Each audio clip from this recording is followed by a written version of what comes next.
नमस्कार प्यारे साथियों। कक्षा 8वीं के लिए प्रथम योगात्मक आकलन कक्षा 8 का गणित का जो पेपर आपका कल होने वाला है वो यहाँ पे संपूर्ण सॉल्यूशन के साथ वीडियो में लेके आ चुका हूँ और आपको इस पेपर को अच्छे से देख लेना है। कल आपका हूबहू पेपर है वो इसी प्रकार का आने वाला है। तो चलिए हम वीडियो स्टार्ट करते हैं। वीडियो स्टार्ट करने से पहले साथियों आपसे रिक्वेस्ट है, अगर आपको इस पेपर की PDF फाइल चाहिए तो PDF फाइल आपको हमारे ऐप पे मिल जाएगी। ऐप का लिंक डिस्क्रिप्शन बॉक्स में दिया गया है। ऐप आप ज़रूर डाउनलोड कर लें। इसके अलावा बोर्ड परीक्षाओं के जो पेपर आपके जारी हुए हैं वो भी आपको हल कराए जा रहे हैं, उनका सॉल्यूशन भी आपको वहाँ पे मिल जाता है। तो चलिए स्टार्ट करते हैं। कल 22 जनवरी को जो आपका पेपर होगा उसका सॉल्यूशन। यहाँ पे देखिए पहला प्रश्न आपसे पूछा जा रहा है।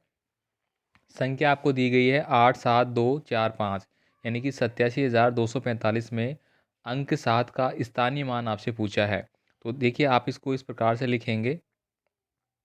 तो 7 लिखने के बाद जितनी संख्याएं आगे है वो जीरो लगा दीजिए, फिर इकाई, दहाई, सैकड़ा, हज़ार, 7,000 बन गया।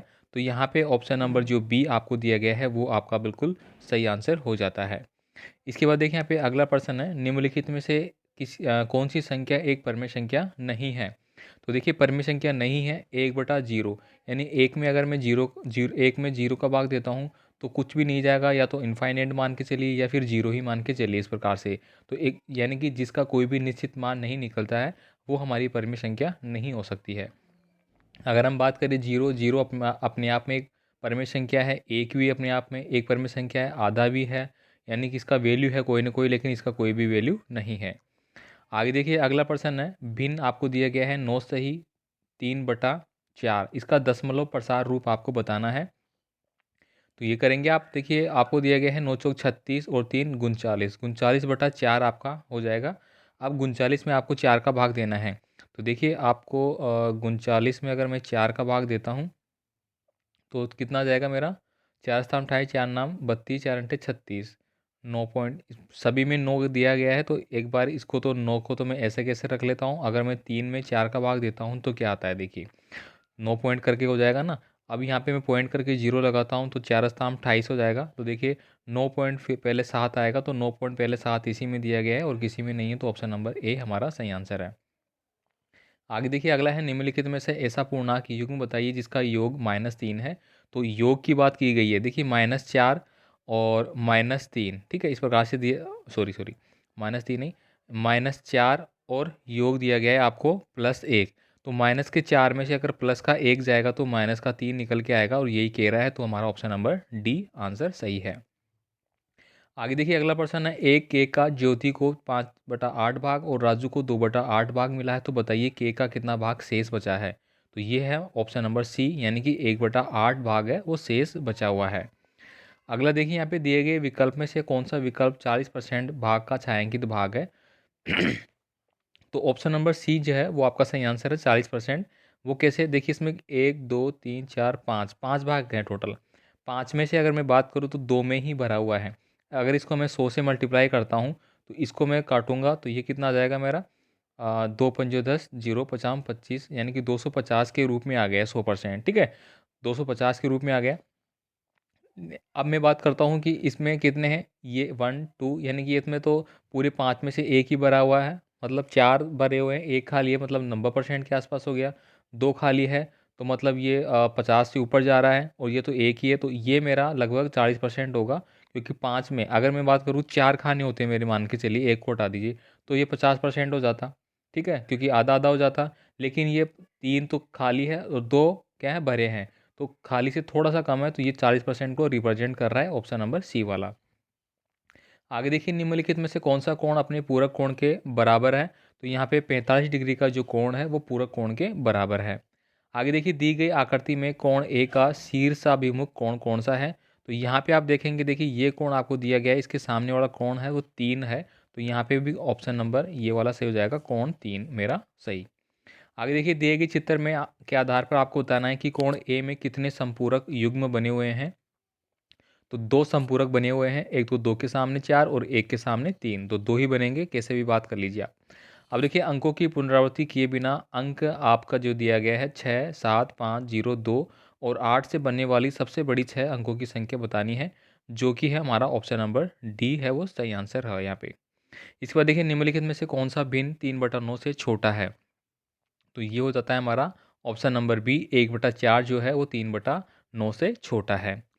आगे देखिए दशमलव संख्या आपको दी गई है यहाँ पे 356 पॉइंट 72 में 7 का स्थानीय मान आपसे पूछा है। तो 7 का स्थानीय मान है वो 7/10 हो जाएगा, क्योंकि ये 356.72 दिया गया है, ठीक है। इसलिए मेरे को इसके अकॉर्डिंग ही चलना है। अगर मैं 7 के अकॉर्डिंग चलता हूँ तो 7 के आगे 2 लगा हुआ है तो वो बटे में चला जाएगा, एक जीरो में, और इस प्रकार से मेरा सही आंसर आ जाएगा। आगे देखिए भिन्न आपको दी गई है 2/7 प्लस 5/7 का योगफल क्या होगा। तो इसका योगफल क्या होगा वो आपको बताना है। तो देखिए सिंपल सा है, यहाँ पे 2/7 प्लस 5/7 आपको दिया गया है। 7 लघुत्तम आ गया, 2 ऐसे कैसे आ गया, 5 ऐसे कैसे आ गया, ये 7 आ गया, ऊपर भी नीचे भी 7 आ गया, 2 से 7 तो 7 काटा तो 1 आ गया, तो ऑप्शन नंबर 1 ऑलरेडी टिक किया हुआ है। देखिए दशमलव संख्या 0.7 और 0.5 का मान क्या होगा, तो वो हो जाए हमारा 0.35, 7×5 35, और इसके पहले डॉट लग ही रहा है तो ये 0 डॉट करके 7×35 हो जाएगा। देखिए अगला है हितयास के पास 50 क्या लिखा है, 50-50 रुपये है, जिसमें से वह यानी कि 50.50 है, इसमें से 10.50 का खिलौना खरीद लेता है। शेष बचे हुए रुपये से वो 5 रुपये की दर से कितनी पेंसिल खरीदेगा। तो वो बचे हुए से वो क्या करेगा, टोटल जो है वो 8 पेंसिल खरीदेगा। आगे देखिए संख्या आपको दी गई है 672, और फिर खालिस्तान और 9 के रिक्त स्थान में कौन सा अंक आएगा ताकि 9 से पूर्णतः विभाजित हो जाए। तो यहाँ पे क्या आएगा, मेरा 3 आएगा भाई, ऑप्शन नंबर सी है वो आपका टिक मार्क कर लेना। इसके बाद देखिए 17 नंबर का प्रश्न है, निम्नलिखित में से कौन सा 90 का एक गुणनखंड नहीं है। तो देखिए 90 का गुणनखंड का मतलब क्या हो गया कि 90 में उसका भाग नहीं जाता, सीधी सी बात है। तो 20 जो है वो 90 में भाग नहीं जाता है, क्योंकि यहाँ 2 है और यहाँ 9 है, तो 9 में 2 का भाग जाएगा ही जाएगा नहीं। जबकि 45 दूना 90 होता है, 30 तिया 90 होता है, 15 छिकी 90 होता है, सब में जाता है लेकिन इसमें नहीं जाता, तो ये सही आंसर है। नेक्स्ट देखिए यहाँ की संख्या 25 और 45 का लघुत्तम सामर्थ्य क्या होगा। तो इनका लघुत्तम सामर्थ्य यानी कि ज़्यादा मैक्सिमम जो लिमिट होगी वो हो जाएगी मेरी 225। देखिए दिए गए आयत में आपको 3 सेंटीमीटर एक वर्ग काटा हुआ है, और पहले की आकृति और बाद की आकृति के परिमाप में कितना अंतर आएगा। तो दोनों की आकृति में बात की जाए तो 0 सेंटीमीटर का अंतर आएगा, तो ऑप्शन नंबर ए है वो आप यहाँ पे टिक करेंगे। अगला है एक आयताकार टेलीफ्रेम जिसकी लंबाई 36 सेंटीमीटर है तथा चौड़ाई 24 सेंटीमीटर है। इस फोटो फ्रेम में लगने वाले फोटो का क्षेत्रफल आपको ज्ञात करना है। तो ये जो क्षेत्रफल है वो डायरेक्ट आप आंसर लिखेंगे, 864 वर्ग सेंटीमीटर हो जाएगा आपका। इसके बाद देखिए, क्योंकि देखिए आयत दिया गया है, क्षेत्रफल है, आयत का क्षेत्रफल क्या होता है, लंबाई गुणा चौड़ाई, वही यहाँ पे किया गया है दोनों का, और आंसर आ गया। अगला प्रश्न है कि एक आयत और वृत्त का क्षेत्रफल समान है, वृत्त की भुजा 30 मीटर है, यदि आयत की लंबाई 45 मीटर है तो आयत का चौड़ाई क्या होगी। तो यहाँ पे चौड़ाई पूछी गई है, तो आपने यहाँ से सही आंसर हो जाएगा 20 मीटर। अगला देखिए, नरेश ने बाजार से 15,050 का एक कंप्यूटर खरीदा। उसने दुकान वाले को 500 रुपये के 28 नोट और 200 रुपये के 200 रुपये के 5 नोट, और क्या है 200 रुपये व 6 नोट दिए। तो बताइए कुल कितने पैसे उसको लौटाने चाहिए। तो उसको लौटाने चाहिए 150 रुपये, ठीक है। अगला देखिए, एक साइकिल का मूल्य है वो 3225 रुपये है, तो ऐसी 45 साइकिलों का मूल्य क्या होगा। तो इसको क्या करना है कि 3225 को 45 से गुणा करेंगे तो हमारा ये आंसर आएगा। आगे देखिए यहाँ पे अगला है, एक किसान ने 646 संतरे के पेड़ खरीदे हैं, ठीक है। और यदि वह प्रत्येक व्यक्ति में 24 पेड़ लगाना चाहता है तो बताइए वह कितनी पंक्तियों में पेड़ लगा पाएगा और कितने उसके पास शेष बचेंगे। तो इसका आंसर ऑप्शन नंबर ए है कि वह पंक्ति 26 में लगाएगा और शेष 22 उसके पास बच जाएंगे।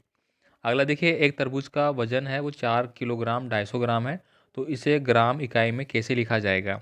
तो 4 किलोग्राम है तो 4 किलोग्राम में 40 हो जाएंगे, और 250 है ही, तो कितना हो जाएगा 4250 ग्राम। तो ऑप्शन नंबर बी हो जाएगा। अगला आपको हल करना है 15 घंटे 15 मिनट और 8 घंटे 42 मिनट। तो इसको हल करेंगे तो हमारा आंसर आ जाएगा यहाँ पे 6 घंटे 33 मिनट। ये आपको माइनस करना है इसमें से समय। देखिए दी गई घड़ी में दर्शाए समय में 1 घंटा 30 मिनट बाद समय क्या होगा। तो यहाँ पे हो जाएगा 8:45, ठीक है। 1 घंटा, देखिए आप देखेंगे 1 घंटा 30 मिनट बाद। अब यहाँ पे 1 घंटा पूरा वापस से रिपीट होगा, तो यहाँ के यहाँ जाएगा और 15 मिनट और आ जाएगा, तो ये नीचे आ जाएगा यहाँ पे, ठीक है। इस साइड में इस प्रकार से, तो ये 45 मिनट हो जाएगा, आधा घंटा इधर जाएगा, तो ठीक है। देखिए यहाँ पे है तो आधा घंटा 15 और 15 मिनट 30 मिनट, तो सुई इधर आ जाएगी और ये ऊपर चली जाएगी, इस प्रकार से। देखिए संख्या पैटर्न आपको 512 256 128 का अगला पद क्या होगा, तो 64 हो जाएगा। यहाँ पे क्या हो जाएगा 64। 29 नंबर का प्रश्न देखिए, दिए गए आंकड़ों के आधार पर किस कक्षा की उपस्थिति दंड आलेख में गलत दर्शाई गई है। तो यहाँ पे है जो कक्षा 6 की आलेख जो दंड है वो गलत दिखाई गई है, तो ऑप्शन बी हमारा सही आंसर हो जाएगा। अंतिम प्रश्न है, विद्यालय में आने वाले विद्यार्थी जिस साधन का उपयोग करते हैं उनके आंकड़े चार्ट में दर्शाए गए हैं। चार्ट के अनुसार बताइए कि दो साधनों का अंतर 19 है। तो चार्ट के माध्यम से आप करेंगे तो इसका आंसर हो जाएगा रिक्शा और ऑटो, सही आंसर हो जाएगा। तो दोस्तों कल आपका जो पेपर आने वाला है वो हूबहू ऐसा ही आएगा। तो सारे प्रश्नों को मैंने बता दिया है सॉल्यूशन के साथ। पीडीएफ फाइल आपको ऐप से और हमारे व्हाट्सएप ग्रुप से मिल जाएगी, उनको ज़रूर डाउनलोड कर लेना वहाँ पे ऐप को, और व्हाट्सएप से जुड़ जाना। बाकी आपको और भी कोई बोर्ड परीक्षाओं से रिगार्डिंग कोई हेल्प चाहिए तो बता देना। सारे मॉडल पेपर वगैरह, टेस्ट वगैरह सब आपको निःशुल्क है वो ऐप पे प्रोवाइड करा दिए गए हैं, वहाँ से आप ले सकते हैं भाई।